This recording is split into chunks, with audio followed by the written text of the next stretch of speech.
네, 안녕하세요. 라엘입니다. 오늘은 띠별 운세, 2022년 이민년 띠별 운세, 범띠. 범이 범을 만났어요. 사실 이 범띠의 범자, 이 범자 글자 하나만 가지고 있어도 사주에 굉장히 압력이 강한 사람이에요. 그러니까 뭐랄까 강인한 성격? 그게 내성적일지 외성적일지, 내향적일지 외향적일지는 당연히 뭐 나머지 구성에 따라 다르겠지만 이 글자가 하나만 있어도 사실은 뭐 호랑이라는 것은 광안이라는 걸 가지고 있잖아요. 우리가 과거에 호랑이 눈을 마주친 사람들이 뭐 미쳐버렸다 이런 이야기가 있듯이 그런 글자를 가지고 있는 사람은 기본적으로 이런 강인함을 가지고 있어요. 또 호랑이의 특징인 고독성 뭐 이런 것들도 당연히 있죠. 그러니까 뭐 남들이 보기에는 사실 독고다이예요. 근데 이 글자가 같이 들어왔다는 거예요. 게다가 이 연애, 이것이 의미하는 바는 난데 나를 만났어 뭐 이런 거죠. 호랑이인데 사실 내가 호랑이인데 올해 나의 해야, 이렇게 보시면 돼요. 진짜 간단하게. 그렇게 보면은 무대 자체를 이제 호랑이는 굉장히 넓게 쓰잖아요. 산이 있으면 뭐 산을 다 쓸 거예요. 분명히 호랑이는. 그 다음에 마을에도 내려오죠. 마을에도 내려오고 물에도 들어가죠. 호랑이라는 이 영물을 자체는 이 무대를 굉장히 넓게 쓰기 때문에 이 범띠들이 이민년에는 무대를 굉장히 넓게 씁니다. 시기인 만큼 사실 코로나 시기인 만큼 해외에 나가는 게 사실 어려울 수는 있지만 그럴 만한 기회, 해외하고 이제 일할 수 있는 기회 또는 해외에 나가거나 해외를 다니는 것만큼의 수준의 장거리 정 안 되면 몇 달을 주거지에서 떠나 있는 거예요. 그러면 뭐 출장일 수도 있죠. 장기 출장. 그게 국내라 하더라도 예를 들어 섬으로 간다. 바다를 건너서 간다. 제주도를 간다. 이런 식으로 좀 내 터전에서 먼 거리에 일을 하게 될 확률이 높습니다.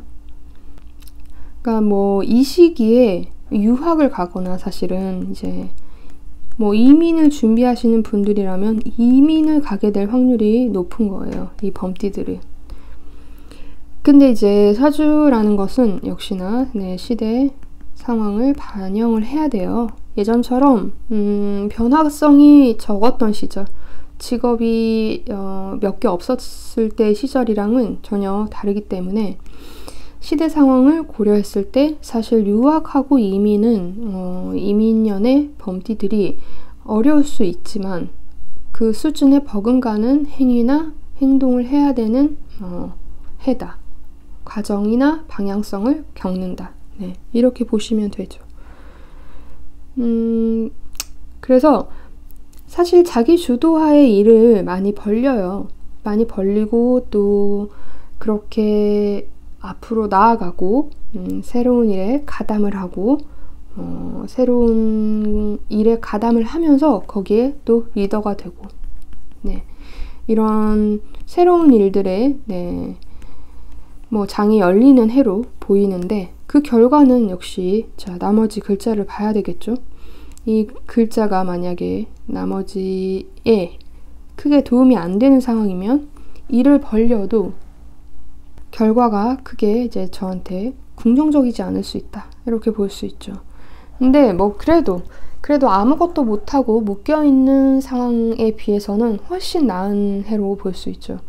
지금까지 솔직히 이제 충년까지는 우리가 다 모든 글자들이 좀 행동력에서 있어서 활발하게 움직임이 없어요. 원래 어쩔 수 없는 그 계절의 흐름이라는 게 있기 때문에 그래서 뭐 범띠는 네, 이민년에 새로운 일에 가담하고 그 새로운 일을 좀 해외 또는 넓게 무대를 쓰는 장악하는 그런 시기이다. 네, 그렇게 그런 방향이 이제 이민년 한 해에 펼쳐진다. 네, 이렇게 보시면 돼요.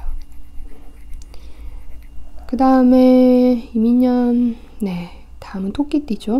네, 토끼띠는 뭐 저번 시간에도 조금 말하긴 했는데 토끼띠는 사실 진짜 이 이민년에는 조심해야 될 것부터 네, 제가 말씀드리면 좀 나서지 않아야 돼요. 나서지 않는다. 네. 주위에서 시선이 굉장히 이목되는 시기입니다. 토끼띠한테는.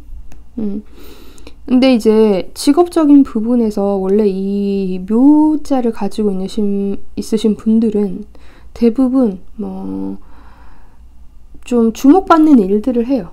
나 자신을 뭐 화려하게 치장한다든지 아니면 뭐 어디에 공간을 꾸민다든지 뭐 예술 계통 뭐 등등 이런 등등의 일들이 많이 직업적으로 풀리는데 뭐 당연히 이게 연지에만 있으면 또 좀 그런 틀에서 자랐다. 내가 그런 집안 환경, 조부 밑에서 자랐다. 이렇게 볼 수도 있지만 어쨌든 이 묘라는 것 자체가 토끼의 특성만 봐도 깡총 이렇게 뛰잖아요. 우리가 넓게 뛰는 게 아니에요. 토끼는 짧게 이렇게 뛰죠.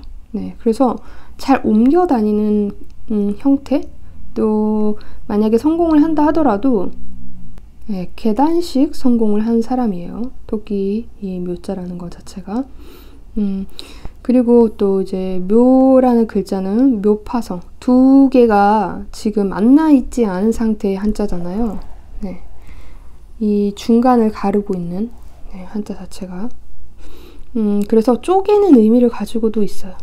뭐 다 연관이 있죠. 토끼부터 시작해서 이 글자의 모양 다 연관이 있는데 그런 이 토끼띠가 이제 이민년에는 주목을 받는 네, 그런 행위나 일들이 많이 벌어집니다.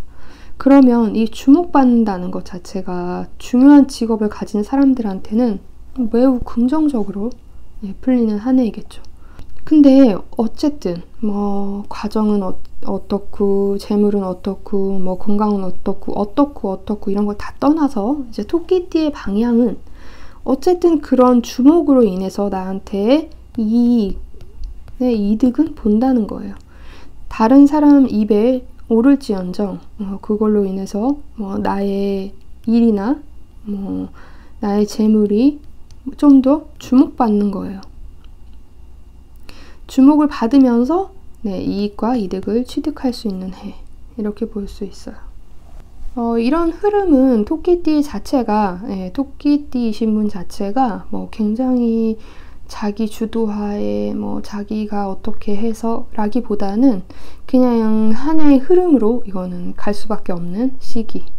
그래서 뭐 제가 말씀드렸던 이런 분야에서 일하시는 분들은 이미 어떻게 보면 준비가 되어 있는 상황이니까 뭐 그게 나쁘지 않게 네, 흘러가게 되는 거고 만약에 이런 상관성과 전혀 없는 이제 일을 하시는 분 뭐 또 다른 직업들에 따라서 조금씩 다르긴 하지만 주목받아서는 안 되는 약간의 음지에 있는 곳에서 일을 하시는 분들은 뭔가가 드러나면서 네, 망신을 당할 수 있는 거죠. 네. 그래서 뭐 과정들인 거예요. 이런 거는 사실. 그래서 뭐 토끼띠의 과정들은 이민년에 이런 과정을 가지고 있다. 결과나 형태는 네, 다른 글자를 봐야 한다. 이렇게 생각하시면 됩니다. 다음은 네, 용띠. 네, 용띠예요. 용띠는 일단 말씀드렸듯이 삼재에 들어가는 해입니다. 뭐 똑같아요. 용띠라고 해서 삼재 다 나쁘냐? 네, 아닙니다. 역시 그거는 사주 구성에 따라 이 삼재를 크게 타는 사람이고 또 좋은 쪽으로, 네, 좋은 방향으로 간 사람도 있습니다. 다만 용띠 자체는 이민년에 좀 어떤 상황이냐 하면은 좀 남들한테 드러나지 않는 네, 않는 일이든 네, 행위든 네, 그런 것들을 좀 하는 해예요. 그래서 뭐 겉으로 보기에는 성과가 네, 없을 수도 있죠. 하지만 이제 남들한테 드러나지 않은 상황에서 그런 상황에서 이 일들을 해서 긍정적인 결과를 볼 수도 있어요. 가장 중요한 포인트는 바로 이제 그 부분인 거예요. 드러나지 않는 부분에 일을 해야 된다. 그러면 내가 만약에 드러나야 되는데 그런 직업을 가지고 있는데 하시는 분들은 그냥 물밑 작업을 많이 하면 돼요. 회사에서 크게 내가 지금 뭔가를 하고 있다는 것을 좀 크게 티를 내지 않는 것이 좋은 거죠. 좀 한 해 동안 혼자 조금 이렇게 인내하고 그 다음에 약간 고독한 시간을 좀 보내는 게 좋아요. 다른 사람들한테 내가 뭔가 일을 한다, 새로운 것들을 한다, 절대 그런 거에 대해서 보여주지 않는 게 좋습니다. 또 이제 인목이랑 이 진토라는 이 글자는 뭐 방합으로 엮여 있어요. 인묘진이죠. 이제 그래서 봄의 계절을 뜻하는데 이거 자체가 무리를 짓고 있는 거죠. 네, 나랑 비슷한 애들끼리 만나서 뭔가를 할 수 있어요. 하지만 드러내지 않아야 돼요. 네, 자신은 숨어 있어야 되는 거죠. 그런 해로 이제 이민년을 인식을 하시고 뭘 하든지 뭔가를 추진하고 싶더라도 좀 제3자가 돼서 지켜보시는 게 좋습니다. 그래야지 결과적으로도 남들 모르게 좋은 결과를 낼 수 있어요. 뭐 그런 거는 어차피 나중에 좋았던 결과들은 이제 드러나기 마련이니까 이민년 자체의 용띠는 좀 소극적으로 누군가의 뒤에서 숨어서 작업을 하는 형태로 하시기 바랍니다.